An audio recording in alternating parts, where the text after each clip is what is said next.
Hello guys, good morning, good afternoon, good evening.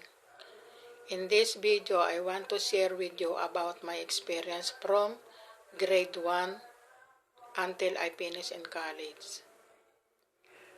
Alam niyo po, nung nag-aaral ako ng elementary ng 1965, ang baon ko 5.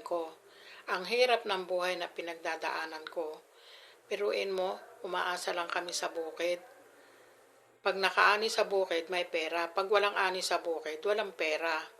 Ang layo-layo po ng bahay namin, mula sa school hanggang sa bahay namin, nagkalalakad po ako. Kung iyon po ay susumahin nyo at susukatin nyo, kung sasakay kayo ng taxi, mamamasay kayo ng 50 pesos sa taxi. Ganun po kalayo. Ang baon ko 5. Yun ay pag may ani sa bukid. Kung walang ani sa bukid, dahil umaasa lang po kami sa ani ng palay sa bukid. Kung wala pong ani sa bukid, wala pong baon na 5.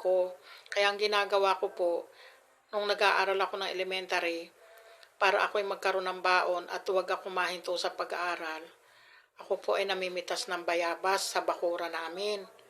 Namimitas ako ng mangga. Namimitas ako ng sampalok.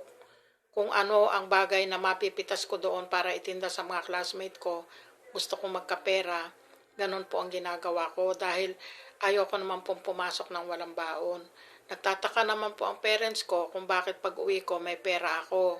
Minsan meron akong piso na pinagbilan ng paninda ko na bayabas, mangga, ganyan, sampalok. Tinitinda ko po niya sa mga classmate ko. Ako po ay mahirap lang ang buhay na aking pinagdaanan. Ganyan po ang naging buhay ko ng elementary. Tapos po nang mag-aral naman po ako ng high school, self-supporting po ako. Ako po ay nagtatanim ng palay sa bukid.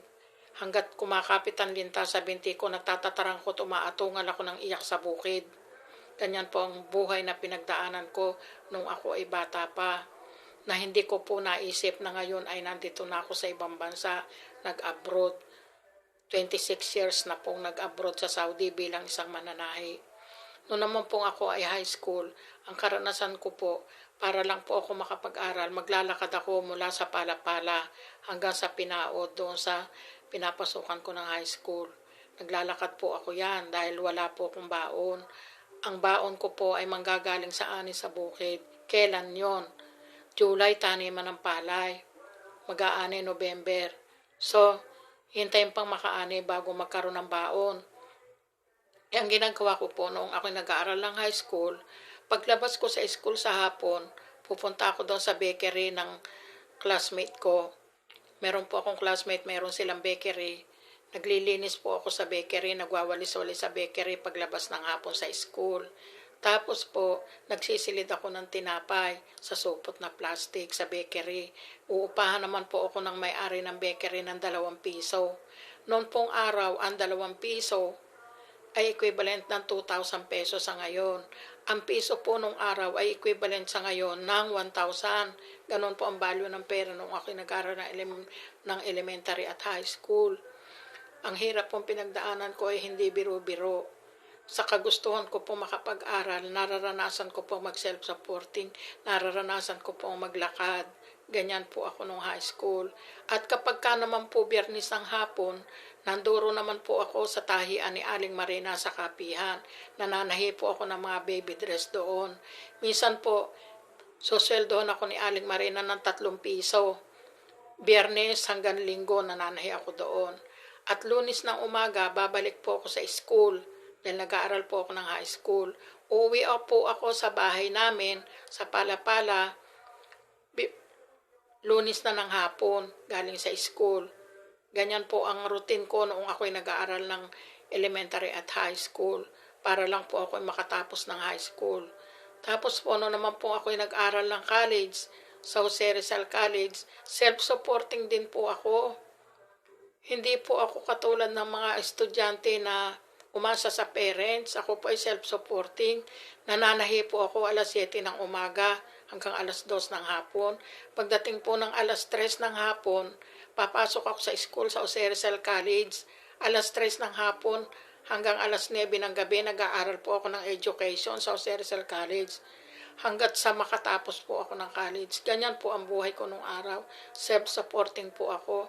Pero nung pong ako'y nag-aaral ng college, Ang ginamit ko po sa pag-aaral ko ng college ay ang pagka-veterans ng tatay ko dahil ang tatay ko po ay veterano noong araw, yung Second World War. Kaya ang tatay ko po ay isang gerilya, isa pong bayani ang tatay ko. At nilakad ko po sa PIBAW ang kanyang educational benefit. At siya ko pong ginamit yan para ako nakapag-aral ng college sa Jose Rizal College at nag-graduate nga po ako dyan ng education. Ngayon po, nung nakagraduate na po ako ng education, tumigil na po ako sa pananahi sa pinapasukan ko. Ako po ay self-supporting lang. Kung hindi po ako nagtiis mag-self-supporting, hindi po ako makakatapos ng aking pag-aaral dahil mahirap lang po ang buhay namin. Kami nga po ay magbubukid lang. Ganyan po ang buhay ko nung araw at hindi ko po ikinakahiya yan. At sa kasalukuyan nga po, ako ay nag-abroad sa Saudi bilang isang mananahe. Ganyan po ang buhay ko nung araw.